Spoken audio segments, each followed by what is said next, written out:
हरियाणा में जीएसटी चोरी का एक बड़ा मामला सामने आया। सूत्रों के हवाले से यह खबर आ रही है, दरअसल फर्जी पते देकर ये जीएसटी की चोरियां की गई और करीब 1100 करोड़ के जीएसटी रिटर्न का अनुमान है। आपको बता दें कि हरियाणा के कई जिलों में जीएसटी चोरी का खुलासा हुआ। 69 कंपनीज ने फर्जी तरीके से जीएसटी रिटर्न लिया। जी मीडिया के पास फर्जी कंपनीज की डिटेल्स हैं और इन कंपनीज ने जीएसटी के नाम पर दी गई फर्जी जानकारियों का इस्तेमाल कर मोटा चूना सरकार को लगाया है। आपको बता दें कि जीएसटी को लेकर जी पंजाब, हरियाणा, हिमाचल पर जो फर्जीवाड़े का पता लगा उसकी जानकारी हम आप तक पहुंचा रहे हैं। हरियाणा में हुए जीएसटी घोटाले की पूरी डिटेल्स हम आप तक पहुंचाएंगे। 69 कंपनीज में हेराफेरी का यह पूरा मामला है। सूत्रों के हवाले से जानकारी जुटाई गई है और कागजों में 78 अरब का हेरफेर दिखा करके जीएसटी रिटर्न लिया गया। और जी मीडिया के पास फर्जी पतों के माध्यम से जीएसटी का क्रेडिट लेने का यह पूरा फर्जीवाड़े की जानकारी मिली।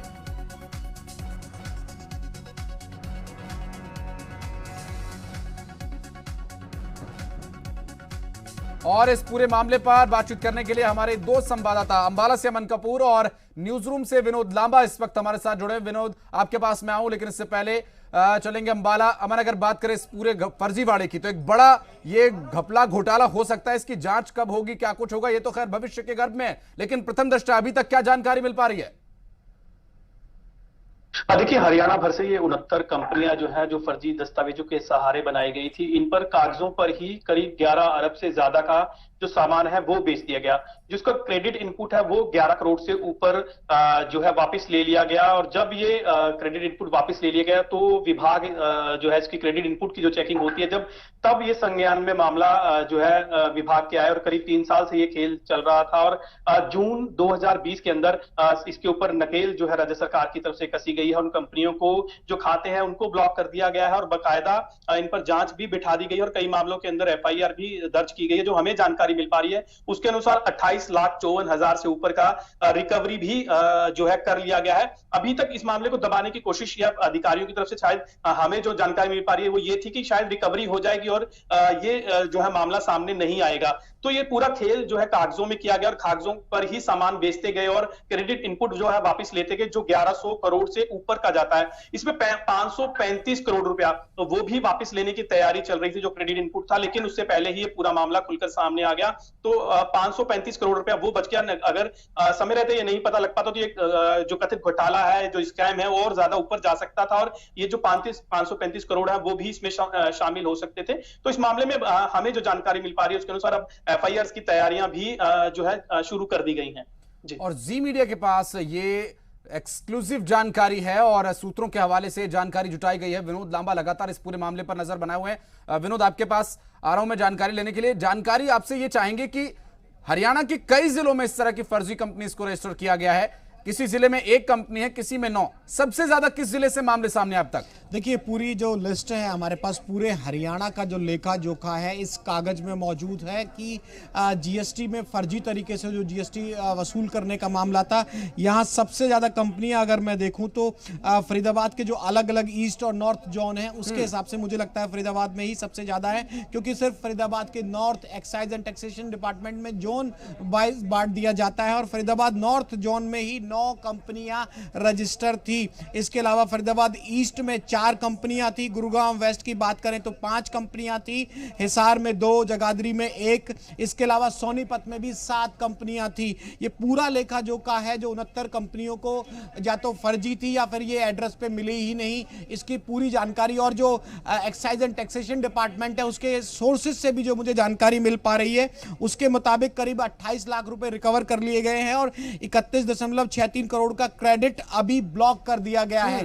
जांच चल रही है, सोर्सेज हमें पुख्ता तौर पर ये बता रहे हैं। और पिछले 3 साल का जो सिस्टम होता है और कहें कि इस चोरी को पकड़ने में जिस तरह से भी प्रक्रिया रही होगी, बहुत बड़ा एक तरह से ये घोटाला कहा जा सकता है, टैक्स की चोरी कही जा सकती है। इसकी जांच अभी चल रही है और कुछ वसूली जो है वसूली बहुत कम है, क्योंकि 1100 करोड़ की बात की जा रही है और 28 लाख की अगर वसूली हुई है। और जैसे मैं आपको बता रहा था कि 31.63 करोड़ का जो क्रेडिट है इन 69 करदाताओं का या फिर कहें जो फर्जी कंपनी कंपनियां थी जिनके भी नाम पर थी उसको भी फिलहाल ब्लॉक कर दिया गया है। आधिकारिक रूप से सरकार की तरफ से कोई बयान इस विषय में नहीं दिया गया है, लेकिन हमारे सहयोगी और जी मीडिया की पूरी टीम जिस तरह से सोर्सेज के हवाले से ये सबसे एक्सक्लूसिव जानकारी और हर जिले के हिसाब से निकालकर डाटा आपके सामने रख रही है, उसके मुताबिक बहुत बड़ा फर्जी कंपनियां बनाकर जिस तरह से जीएसटी क्रेडिट वापस लिया जा रहा था, बहुत बड़ी लापरवाही कहीं ना कहीं अब नजर आती है। विनोद, अभी तक ये लग रहा था कि ये पूरा प्रकरण शायद संज्ञान में न आने की वजह से इतना बड़ा घोटाला हो गया या इतनी बड़ी कार्रवाई हो गई। अब इन लोगों पर एक्शन की तैयारी चल रही है, कार्रवाई हो रही है, अधिकारी कार्रवाई कर रहे हैं, लेकिन ये बात सामने ना आए तो गलती कहीं ना कहीं प्रशासन की भी इसमें बहुत बड़ी नजर आती है।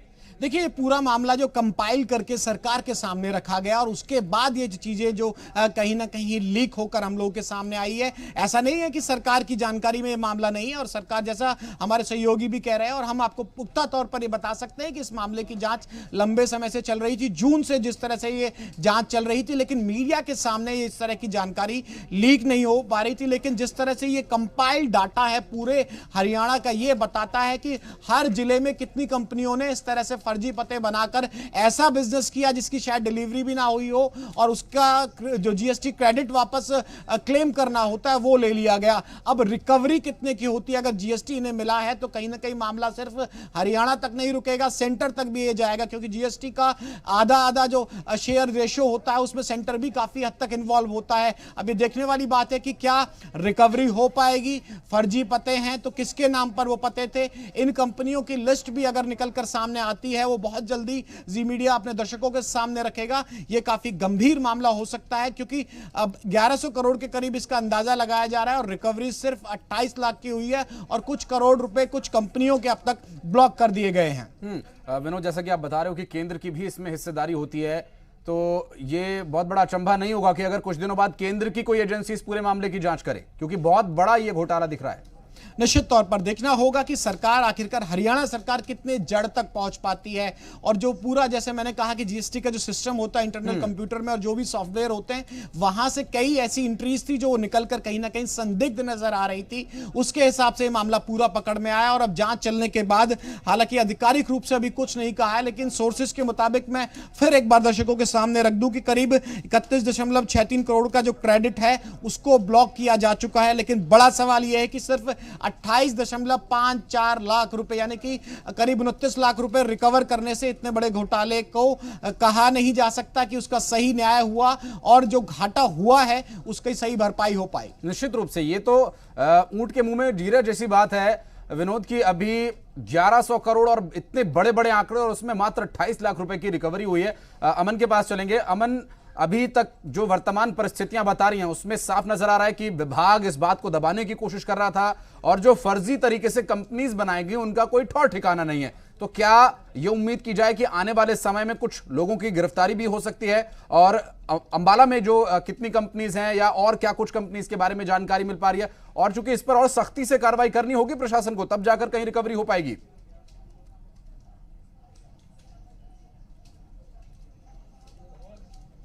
अमन, आवाज मिल पा रही है आपको?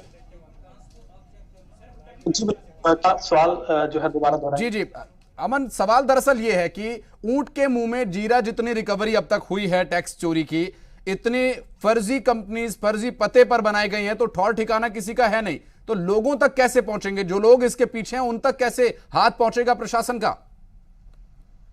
देखिए, बकायदा इसको लेकर इंक्वायरी टीम जो है गठित कर दी गई है और ये पूरा खेल जो है जो असली कंपनियां हैं उनके द्वारा ही ये खेल रचा गया है, क्योंकि सरकार की तरफ से जब सख्ती की गई थी कि जो फर्जी कंपनियां थे वो बहुत हद तक बंद भी हो गई थी, सिस्टम कंसर्न चलाई जाती थी, इस तरह के खेल जो है किए जाते थे। लेकिन अब जब इसको ये जो सरकार को नुकसान पहुंचाने के लिए जो जीएसटी इनपुट है और क्रेडिट इनपुट है उसको लेने के लिए ये खेल सारा रचा गया था।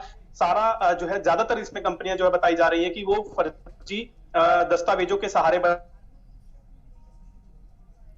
जी। लगता है अमन से भी संपर्क टूट गया। विनोद के पास एक बार फिर चलेंगे। विनोद, मनोहर सरकार 2.0 आई और उसके बाद घोटालों की बाहर आई, आखिर ये क्या है गड़बड़ झाला? देखिए, आधिकारिक रूप से अभी इसका ऐलान का एक तरह से देखना होगा कि सरकार की तरफ से क्या कहा जाता है, लेकिन निश्चित तौर पर जिन विभागों में इस तरह की गड़बड़ी हो रही है वहां जिम्मेदारी भी कहीं ना कहीं तय होती है। 3 साल के बाद ये पूरा जो लेखा जोखा है, इसे कहा जाए तो 3 साल का जो खाता है या डिटेल्स हैं उनको खंगालने की कोशिश एक्साइज एंड टैक्सेशन डिपार्टमेंट द्वारा की जा रही है।